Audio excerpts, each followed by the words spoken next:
Earlier in the offseason, it was rumored that the Las Vegas Raiders were going to go ahead and sign a veteran cornerback Marcus Peters, formerly of the Baltimore Ravens. Now, they went out and did it yesterday. I'm really excited about it. We all covered it earlier in the offseason talking about, hey, this guy's going to do a lot for your room.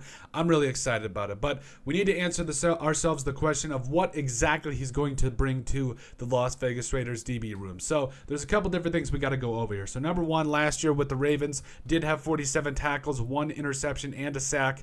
Also had a PFF run defense grade of 57.0, a PFF pass coverage grade of 69.5, and basically all you got to know is last year he was targeted 62 times, allowed 44 catches for 519 yards for 5 touchdowns and 1 pick. So, just hearing that off the top of the year, like doesn't sound great, 5 touchdowns to 1 interception, but he is getting up there in age, and I don't think anybody expects Marcus Peters to be that guy anymore, like to be completely shut down, 4 to 7 interceptions like he was getting early in his career. Like, I just don't know if we can expect that from him. But I still think that there's some things that he's going to do for this defense that you really cannot replace, specifically with some of the younger guys here. So right off the bat, yes, he's probably going to start. I would say it's going to be him and then probably Duke Shelley. I know I've got Nate Hobbs here on the depth chart, but, I would say between Marcus Peters, Nate Hobbs, and Duke Shelley, you've got yourself a really, really, really good starting cornerback room here for the Las Vegas Raiders. But also, you got to look at what this younger part of the team is. Yes, you drafted Jacorian Bennett, the stud speedster,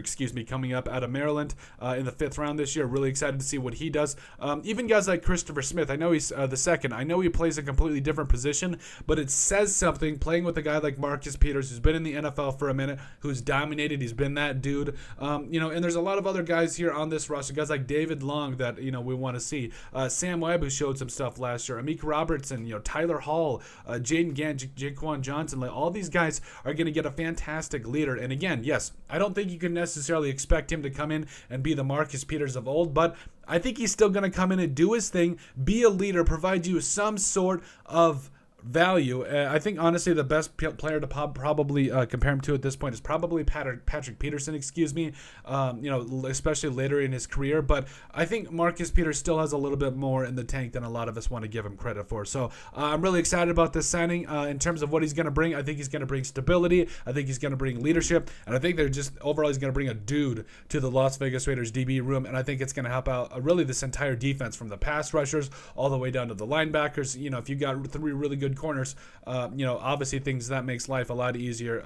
If you can cover up dudes, obviously you need to get after the passer first, absolutely. But I think that bringing Marcus Peters does so much for the Raiders defense, and I think it's a huge step into this defense taking a step in 2023. But let us know what you guys think. Make sure you guys like, subscribe, and comment down below, please. That's what helps people find the show. But at the end of the day, let us know what you guys think about what Marcus Peters will bring to the Las Vegas Raiders defense.